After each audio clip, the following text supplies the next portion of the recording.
السلام علیکم. نصیب انشاءالله سیام که سر کردیم میشود.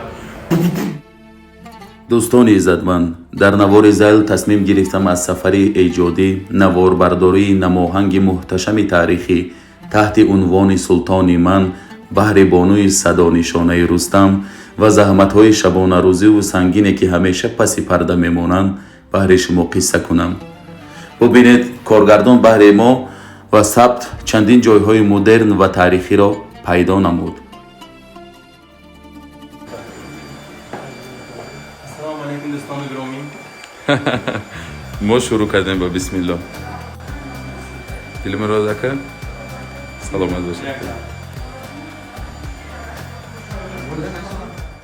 روز اولی سبت تمام پیراهن‌های تاریخی و آرایشاتی که در این کار زیبا بانو نشانه رستم به بر نموده است مال هنر طراح شناخته کشورمان امید نعمتов است که قبلا آماده ساخته ما را در این سفر همراهی نمود و بانو نشانه تصمیم گرفت که در این کار زیبایش نقش اساسی یعنی شهبانو را خود آفرد که این آرزوی دیرینه او بود و با مهارت بلند و ذوق خاصه از عهده این نقش برآمد. اینجا خیلی شاد و مسرور است. حالا خسته نیست، این تنها آغاز کار است. ادامه روز اولی سبت و образ دوم.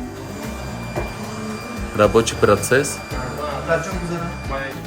آرایش روی و موی از پردازگر شناخته جمهوری ازبکستان لیدیا اندره.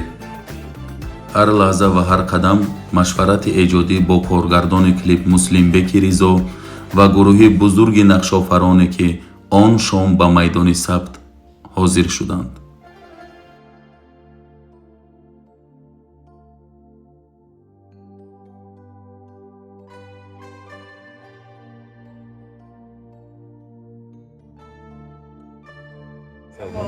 Кайтара Пушинов بهترین هنرمند، بهترین نوازخوان، بهترین اکتور در ازبکستان. اینجا علاقه ساعت 6 صبح است. 18 ساعت به ایست نواربرداری. تمام گروه خیلی خسته اند. حدود 40 نفر در روز اولی نواربرداری بند و موظف بودند. روز دوم سبت از نصف روز در این موضع تاریخی آغاز شد.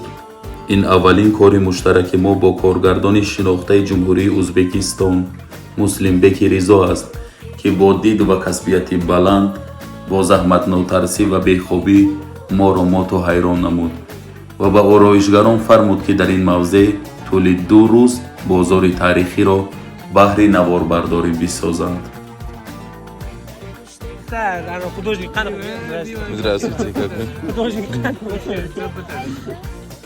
در روز دوم گروه نقش‌آفران زیادتر شد. حدود 70 نفر در میدان سبت کار میکردند تا در این نماهنگ فضای تاریخی را اهدا سازند.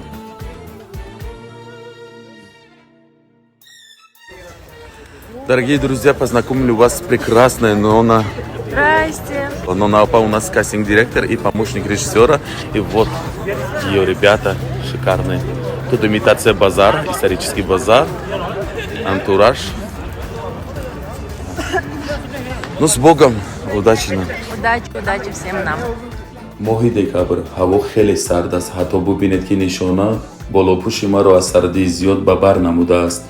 12 ساعت زیاد در فضای سرد نواربرداری کردن کاری سهل و آسان نیست، اما از این گروه بزرگ نفر حتی حرف شکایت از سردی و خستگی نکرد. من به مهنت دوستی آنها قائلم.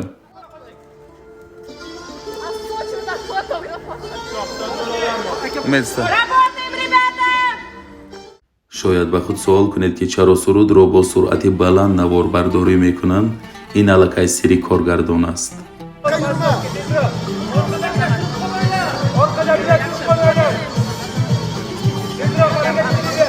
Побыстрее ходим, побыстрее!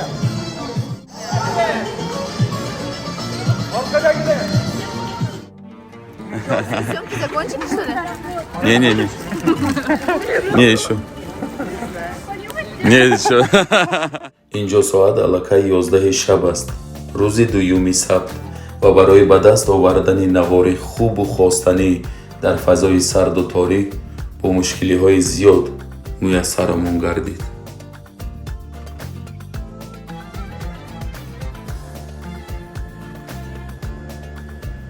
Девчонки, активно бежим.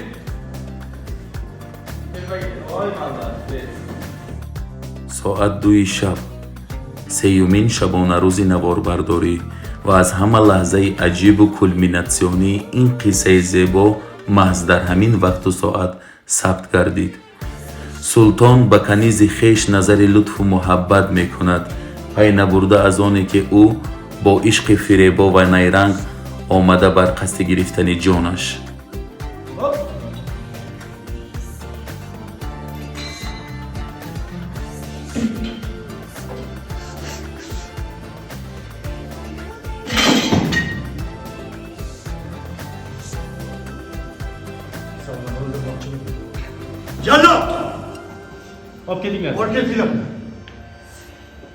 و بالاخیر با زحمت‌های بیشمار و شب‌های بیخوابی ثبت این کلیپ تاریخی به فرجام رسید.